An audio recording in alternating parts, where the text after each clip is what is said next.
सूर्य की सतह से उठने वाले सौर तूफान पृथ्वी के अंतरिक्ष को काफी नुकसान पहुंचा सकते हैं, पहुंचा भी रहे हैं। काफी इस पर स्टडीज भी हो रही हैं। इस सौर तूफान की क्षमता को मापने के लिए आदित्य L1 मिशन में एक खास पेलोड भेजा जा रहा है, जिसे इंडियन इंस्टीट्यूट ऑफ एस्ट्रोफिजिक्स ने बनाया है। इस इंस्टीट्यूट के वैज्ञानिक वागीश मिश्रा हमारे साथ मौजूद हैं। सर, एक खास पेलोड आप इस बार लेकर जा रहे हैं। इस पेलोड की खासियत बताइए। क्या ये जो सौर तूफान उठ रहे हैं उससे पृथ्वी के अंतरिक्ष को कितना नुकसान पहुंचता है या पहुंच रहा है, इसके बारे में भी हमें जानकारी दीजिए। तो जैसा कि आपने बताया कि इस institute Indian institute of astrophysics से जो पेलोड जा रहा है वह है विजिबल इमिशन लाइन कोरोनोग्राफ। दूसरे अन्य कोरोनोग्राफ के जैसे इसका काम है कि सूरज के जो डिस्क पोर्शन है, जो ब्राइट डिस्क है, उसको ढककर आउटर मोस्ट लेयर जो कोरोना है, बाह्य वायुमंडल है जो सन का, उसका ऑब्जर्वेशन लेना है, उसका कंटिन्यूअस ऑब्जर्वेशन लेना है। और पूरा सैटेलाइट L1 पॉइंट पे जा रहा है, first Lagrangian point of the sun earth system. तो वहां से ये सन के कोरोना को हमेशा मॉनिटर करता रहेगा। और जैसा कि आपने बताया कि सौर तूफान सूर्य से उठते हैं, तो यह तूफान एक्चुअली क्या होता है कि इसमें ऐसे कुछ एनर्जेटिक प्रोसेस होते हैं कि billions of tons of plasma sun से अचानक कुछ मिनट में ही वहां से निकल जाते हैं और काफी तेज गति से निकलते हैं, जिसका एक्चुअली स्पीड का जब आप आकलन करें तो लगभग 200 किलोमीटर पर सेकेंड से 3000 किलोमीटर पर सेकेंड की रफ्तार से ये वहां से चलते हैं। तो यह कोरोनोग्राफ जो है वह सन के वायुमंडल है, कोरोना है, उसको हमेशा ऑब्जर्व करेगा। लेकिन पहले के जो दूसरे कोरोनोग्राफ जो नासा और यूरोपियन स्पेस एजेंसी ने भेजा है, वो सन के इस बाह्य वायुमंडल का आंतरिक हिस्सा, इनर कोरोना को ऑब्जर्व नहीं कर पाते हैं। जबकि इस कोरोनोग्राफ को इस ढंग से बनाया गया है कि यह कोरोना के उस आंतरिक हिस्से को भी ऑब्जर्व करे जहां से ये सौर तूफान उठना शुरू होते हैं। तो हम इस ऑब्जर्वेशन से, इस VLC के ऑब्जर्वेशन से, हम इस CME जो है किरीटी द्रव्यमान उत्सर्जन है सन से, उसका एक्चुअली इनिशिएशन, प्रारंभिक चरण में हम उसकी गति का, द्रव्यमान का और दूसरे अन्य जो उसके पैरामीटर्स हैं जैसे तापमान है और मैग्नेटिक फील्ड है, चुंबकीय क्षेत्र है, उसकी दिशा है, इन सब का आकलन हम इस कोरोनोग्राफ के जरिए कर सकते हैं। और ये हमें मदद पहुंचाएगा कि हम सही इस तूफान का धरती पर पहुंचने का समय और यह कितना क्षमता से भूचुंबकीय हलचल पैदा कर सकता है, दोनों की इंफॉर्मेशन इस ऑब्जर्वेशन से हम निकाल सकते हैं। ग्राफिक्स के जरिए अगर सर हमें समझा पाए, आप देखें स्क्रीन पर, ये वो ग्राफिक्स है जो पेलोड के अंदर लगे हुए इंस्ट्रूमेंट के बारे में ज्यादा जानकारी दे रहा है। ये पेलोड कैसे काम करेगा प्रोफेसर वागीश से समझेंगे। इसमें कई सारे ऐसे इंस्ट्रूमेंट लगे हुए हैं जिसकी बात की जा रही है कि जो सौर तूफान कैसे बनते हैं, कैसे वो ट्रैवल करते हैं। जब वो ट्रैवल करते हैं तो उनकी डेंसिटी क्या होती है, उसमें जो द्रव्यमान है उसके संगठनात्मक जो उसकी संरचना है वो क्या है, उन सब चीजों के बारे में इसमें पता लगेगा। अगर आप हमें बता सकें, समझा सकें इस डायग्राम की मदद से कि ये पूरा इंस्ट्रूमेंट जो है VELC वो कैसे काम करने वाला है। तो आप यदि इस पूरे डायग्राम को देखें तो यह एक्चुअली ऑप्टिकल डायग्राम है। मतलब ये इसमें इस VLC पेलोड के अंदर जो भी लेंस और दूसरे असेंबलीज हैं, जो इन छोटे छोटे ऑप्टिकल एलिमेंट्स हैं, वो सारे का स्थिति यहाँ दिखाया गया है। सबसे पहले इस इंस्ट्रूमेंट में VLC में लाइट एक्चुअली एक इंट्रेंस अपर्चर से इंटर करेगा और एक सबसे पहला ये लाइट टकराएगा प्राइमरी मिरर से और वहां से यह परावर्तित होकर दूसरे मिरर तक पहुंचेगा। और यहाँ पे इस दूसरे मिरर में एक छोटा सा होल है जिसका साइज ऐसा है कि यह सोलर डिस्क की जो लाइट है उसको यहाँ से बाहर कर देगा और केवल जो सूर्य का बाह्य लेयर है, कोरोना है, उसकी ही लाइट को फिर रिफ्लेक्ट कर रहा है। और ये फिर दूसरे अदर ऑप्टिकल एलिमेंट से होते हुए यहाँ पर व्हाइट लाइट में 5 एंगस्ट्रॉम के वेवलेंथ में यहाँ पे कोरोना का इमेज लिया जाएगा। पहला इस इंस्ट्रूमेंट का जो सबसे खास है कि यह व्हाइट लाइट में कोरोना का कंटिन्यूअस इमेज प्रदान करेगा। यह 1 मिनट में भी एक इमेज काफी अच्छे क्वालिटी का लगातार हमको भेज सकता है। तो पहला चीज है कि हम CME यदि सन पे हो रहा है तो उसकी कंटिन्यूअस मॉनिटरिंग करके इस इमेजिंग ऑब्जर्वेशन से हम उसके डायनामिक्स का आकलन कर सकते हैं। CME का मतलब है कोरोनल मास इजेक्शन, जो सौर तूफान जिसकी हम बात कर रहे हैं। उसके बाद क्या होगा सर, कैसे हम पता लगा पाएंगे कि वो पृथ्वी पर कितनी तेजी से आ रहा है, वो क्या पृथ्वी और उसके बाहरी अंतरिक्ष को नुकसान पहुंचा सकता है? इन सबको जानने के लिए क्या क्या इंस्ट्रूमेंट इसमें लगे हुए हैं? तो सबसे पहले जैसा कि हमने बताया कि हम यहाँ से इस इंस्ट्रूमेंट से हमेशा कोरोना का एक इमेज लेते रहेंगे हर नेक्स्ट टाइम सीक्वेंस में। इस टाइम सीक्वेंस के इमेज का विश्लेषण करके और कुछ मॉडल की मदद से हम ये जान सकते हैं कि यह सौर तूफान की क्या गति है, किस मोमेंटम, किस संवेग और किस चाल या वेग से यह किस दिशा में जा रहा है। और इसके दिशा का आकलन थोड़ा सा कठिन होता है, लेकिन यदि हम कुछ मॉडल्स की मदद कर लें तो इसके हम दिशा का भी आकलन कर सकते हैं कि यह धरती पर पहुंचने वाला है कि धरती और सन की जो लाइन है उससे किसी दूसरे दिशा में जा रहा है। लेकिन केवल उसके स्पीड के अलावा हमको उस सीएमई के और भी पैरामीटर्स की जरूरत होती है, जिससे हम ये जान पाएं कि जब ये धरती पे पहुंचेगा तो एक्चुअली धरती के चुंबकीय क्षेत्र में हलचल पैदा करेगा कि नहीं। उसके लिए सबसे जो महत्वपूर्ण होता है वो होता है इस कोरोनल मास इजेक्शन के चुंबकीय क्षेत्र का अध्ययन करना और उसके तापमान का अध्ययन करना। इसके लिए इस इंस्ट्रूमेंट में एक जो सबसे इंपॉर्टेंट सेकेंड पोर्शन है, जो हम कह सकते हैं दूसरा इसका काम है, वो है स्पेक्ट्रोस्कोपिक ऑब्जर्वेशन। तो इस वीएलसी में 3 कोरोनल इमिशन लाइन में सन के कोरोना का स्पेक्ट्रा लिया जाएगा, जिसकी डिस्टेंस एक्चुअली 1.05 सोलर रेडियाई से 1.5 सोलर रेडियाई तक होगा।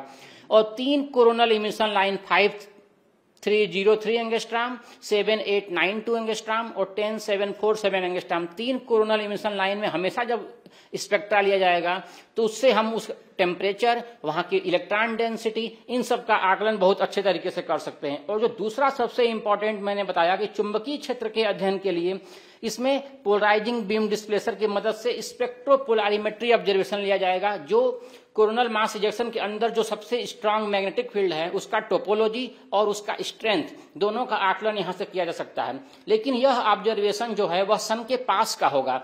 फिर हमको मॉडल की मदद से यह जानना होगा, और मॉडल जितने ही एक्यूरेट होंगे उतने ही अच्छे से हम जान पाएंगे कि जब यह सीएमई सन से निकल रहा है, चूंकि सन और धरती के बीच का दूरी बहुत ज्यादा है और इसके बीच में चलते हुए कोरोनल मास इजेक्शन के तमाम पैरामीटर्स में परिवर्तन हो सकता है। तो हम मॉडल की मदद से ये बता पाएंगे कि धरती पर जब पहुंचेगा तो उसका क्या मैग्नेटिक फील्ड होगा, क्या स्पीड होगा और वह धरती की चुंबकीय क्षेत्र में कितना हलचल पैदा कर सकता है। जिस सीएमई की बात हो रही है उसकी जो मैग्नेटिक फील्ड है वो इतनी शक्तिशाली होती है कि वो पृथ्वी की मैग्नेटिक फील्ड को भी डैमेज कर सकती है। उसके बाद जो हमारे कम्युनिकेशन सिस्टम है उसको भी ठप कर सकते हैं। ऐसे कई उदाहरण पहले भी देखने को मिले हैं।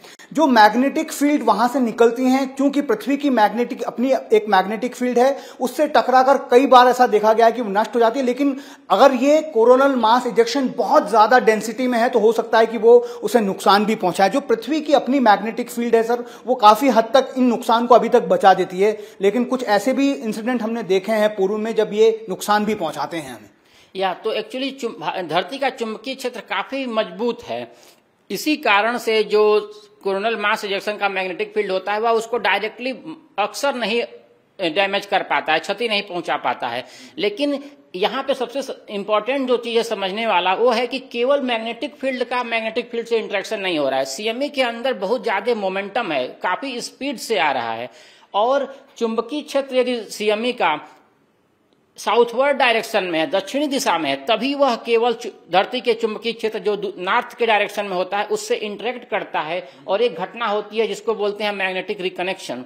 इस फिजिकल प्रोसेस की वजह से डे साइड जो मैग्नेटिक फील्ड होती है वो ओपन हो जाती है और कोरोनल मास इजेक्शन से जो एनर्जी है वह धीरे धीरे धरती के मैग्नेटोस्फीयर में ट्रांसफर हो जाती है। जब ये चार्ज पार्टिकल और एनर्जी धरती के मैग्नेटोस्फीयर में ट्रांसफर हो जाते हैं तो वह एक नए विद्युत चुंबकीय धारा या करंट कह सकते हैं उसका रूप ले लेते हैं, जिसको रिंग करंट कहते हैं। और इस रिंग करंट की वजह से धरती के जो सतह है उस पे चुंबकीय क्षेत्र का परिवर्तन हो जाता है। और चूंकि हमारे सारे जो अपने पावर ग्रिड या इलेक्ट्रिकल सिस्टम हैं वह ऐसे बनाए जाते हैं कि वह अचानक जो मैग्नेटिक फील्ड में परिवर्तन हो उसको झेल लें, बट कभी कभी यह परिवर्तन इतना ज्यादा होता है कि तमाम सारे electrical power grid, transformer damage हो जाते हैं। तो यह तो धरती के टेक्नोलॉजिकल सिस्टम की बात हुई। कभी कभी स्पेस के भी टेक्नोलॉजी जो हैं, इवन सैटेलाइट है, पावर कम्युनिकेशन है, इन सब में भी काफी डैमेज हो जाता है। जिस सैटेलाइट की बात कर रहे हैं अगर आम भाषा में समझें तो उसी सैटेलाइट पर अब हमारी जिंदगी चल रही है। सारे कम्युनिकेशंस जो हम कर पा रहे हैं वो सिर्फ उन्हीं सैटेलाइट की बदौलत हो रहा। तो ऐसे में अगर अगर सीएमईज की वजह से हमारे सैटेलाइट को बाधा पहुंचती है तो हो सकता है कि हमारे कम्युनिकेशन भी ठप पड़ जाएं। वीएलसी जो पेलोड है सर, उससे क्या हम उस चीज को और बेहतर तरीके से स्टडी करने में कामयाब हो पाएंगे? क्योंकि जैसा आपने बताया कि पहले ही सारे मिशंस हैं जो इस चीज की स्टडी कर रहे हैं, तो ये कैसे अलग होगा हमारा जो पेलोड है या फिर हमारा जो आदित्य L1 मिशन है? तो जैसा कि आपने बताया कि नासा और यूरोपियन स्पेस एजेंसी ने कई ऐसे सिमिलर इंस्ट्रूमेंट L1 पॉइंट पे ही भेजे हुए हैं और उन सबके अध्ययन से काफी कुछ अंडरस्टैंडिंग में बढ़ोतरी हुई है।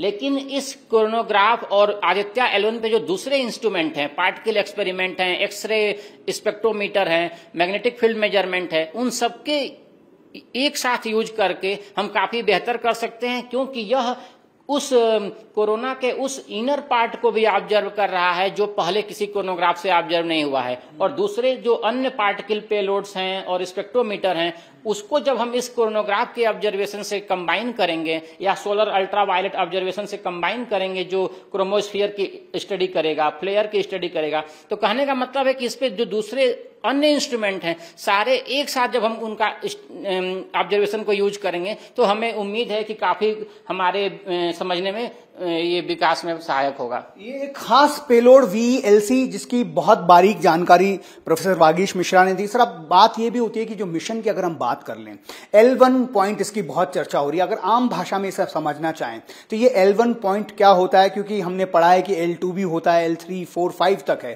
तो हम L1 पर क्यों जा रहे हैं और ये L2, L3, L4, L5 क्या होता है? सबसे पहले तो L1 पॉइंट के बारे में हमें बताइए कि L1 पॉइंट क्यों हमने डिसाइड किया है।